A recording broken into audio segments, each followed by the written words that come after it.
Welcome to the White Towel Podcast, where we're going to be talking about the Canucks Anniversary Series that we've been doing, which is sponsored by Key West Ford, keywestford.com, Western Canada's largest selection of Mustangs. Ed, if you're in the market for Mustang, there you go, keywestford.com. I've got a 67 mint green one that's been sitting in my garage for... For you kids out there, that's a classic. It is.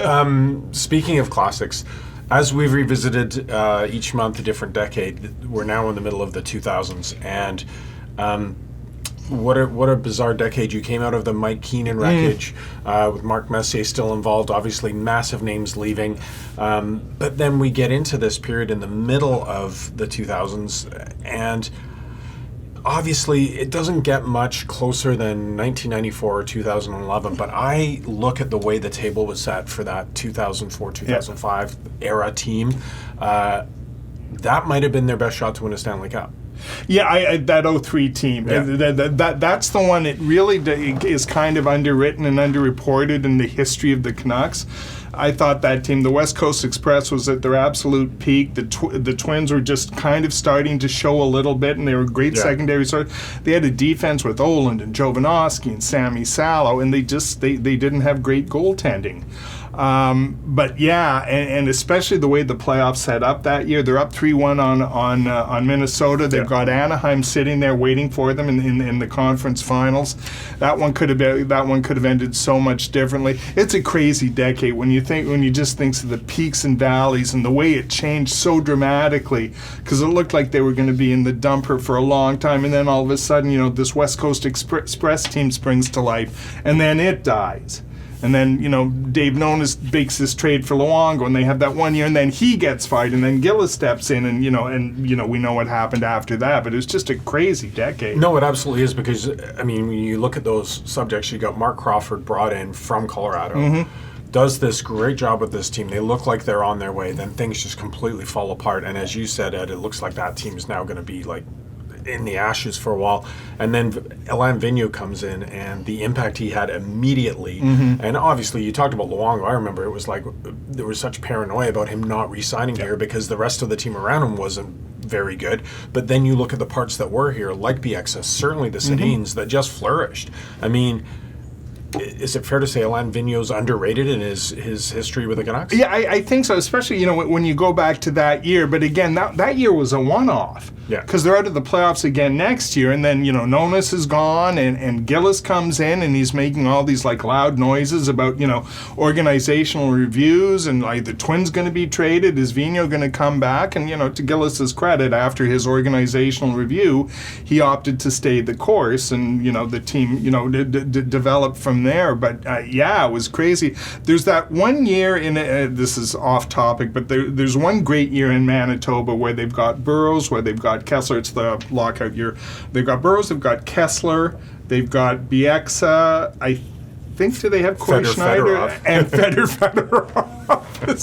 and again, those weren't elite prospects. Kessler obviously was, because he was a first-round pick, but nobody had a hot clue who Kevin Bieksa was. Alex Burrows was an East Coast League guy. And it was Vigneault, I believe, coached that team that year. So he had a history with them, and they kind of formed the core of the team that makes it to 2011. Yeah, so we do have this wonderful poster series going, and our producer, photo editor, Dar Makwana, deemed that Harold Snep's doesn't make the cut anymore as we update our posters, but we do now have Sedin's posters. Let's talk about Sedin Week a little bit. What struck you about... I'm still getting over Kurt Ridley. Yeah, Kurt Ridley is the best one. Being demoted to the second row, but that's okay. I'm a professional. I can talk through this. But a lot of deserved hoopla and fuss over the Sedin Week last week. How did you see how that went? Yeah, I think I wrote this a couple of times. but from the outside looking in, it's probably over the top. Yeah, it's probably overdone. But for what they mean to this franchise, to this city, to this province, I thought it was just kind of like a handshake from everyone in British Columbia and Vancouver. And it really was kind of a cool week, and the vibe around it, and the people who showed up, the people who were willing to talk. I thought really I'd written everything there was to be written about the Sedins, and I'm sure Ben thought the same way. I'm sure Patrick thought that. I know Tony feels the same way.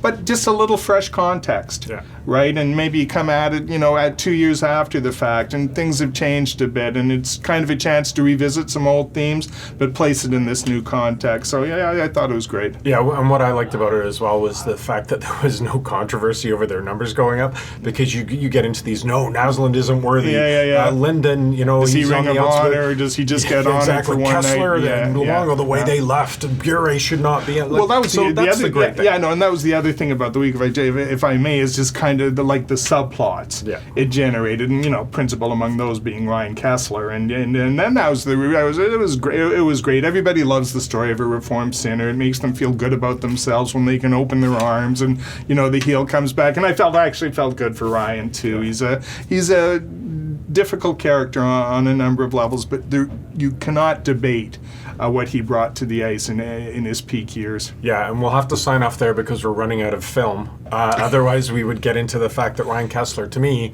I'd be talking more retirement than Ring of Honor when he's won a Selke Trophy. When major trophy wins by Vancouver Canuck players are extremely rare, and I think that elevates you to another stratus, but we'll leave that for another week.